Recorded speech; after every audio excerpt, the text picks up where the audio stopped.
తూర్పుగోదావరి జిల్లా పెరవల్లి మండలం అనవరపాడు గ్రామానికి చెందిన జనసేన పార్టీ కార్యకర్త సాపిరెడ్డి గౌతమ్ ఇటీవల ప్రమాదవశాత్తు మృతి చెందాడు.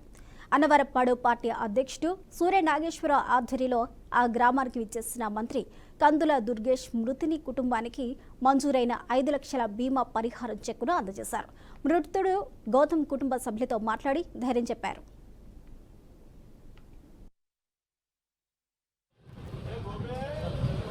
జనసేన పార్టీ క్రియాశీలక సభ్యుడు ప్రమాదవశాత్తు మరణించడం వల్ల జనసేన పార్టీ ఇచ్చినటువంటి హామీ మేరకు ఆయనకి క్రియాశీలక సభ్యత్వం ఉన్న తర్వాత 5 లక్షల రూపాయల ఇన్సూరెన్స్ మొత్తాన్ని తీసుకుని ఆ చెక్కుని పవన్ కళ్యాణ్ గారు పంపిస్తే నేను రావడం జరిగింది.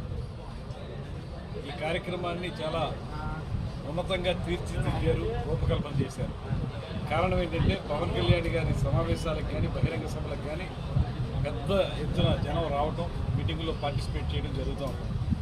తిరిగి వెళ్ళేటప్పుడు ఎన్ని జాగ్రత్తలు తీసుకున్నా కూడా కొన్ని ప్రమాదాలు జరిగేటువంటి అవకాశం ఉంది. దాన్ని దృష్టిలో పెట్టుకుని 4 సంవత్సరాల క్రితం పవన్ కళ్యాణ్ గారు ఇన్సూరెన్స్ కంపెనీ వారితో మాట్లాడి తాను కూడా కొంత డబ్బు దానికి జమ చేసి క్రియాశీలక సభ్యత్వం 500 రూపాయల సభ్యత్వాన్ని తీసుకుంటే సంవత్సరం మొత్తం కూడా ఏ చిన్న ప్రమాదం జరిగినా, పెద్ద ప్రమాదం జరిగినా, మామూలు చిన్న ప్రమాదాలు అయితే 50,000, 70,000 అలాగా, పెద్ద ప్రమాదం జరిగితే 5 లక్షల రూపాయలు